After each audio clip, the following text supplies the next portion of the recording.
The conversation I had with my eye doctor on Saturday. Tourette syndrome. Well, then you must have a filthy mouth then. No, I don't. I have mostly physical tics. I do have vocal tics, and the swearing part, the coprolalia, it's actually a very real part of Tourette's. I was just joking. Well, then you must have a super mild case. It must not be bad for you at all then, because you're sitting here perfectly fine. Well, in these kinds of situations, I usually try to suppress it as best that I can because it makes an eye appointment and my eyes being messed with a little bit easier for me. You know, it's funny you say that because all of these things, we end up learning things that we once thought about things were completely wrong. So we all thought that this was uncontrollable, but it turns out it is controllable. No, it's not controllable at all.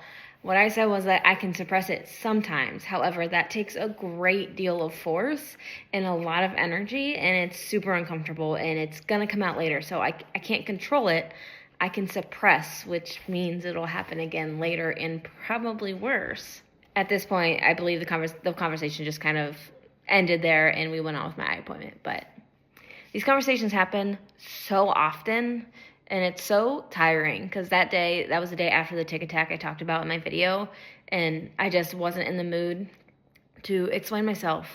To first start out with the stupid joke, second to tell me how bad he did or did think it was, and then to tell me like, oh, well, then you can control it. And then when I try to explain to him that he's wrong, it just, it didn't matter then. So I love spreading Tourette syndrome awareness, but some days, my goodness, it just gets exhausting having to explain yourself all the time.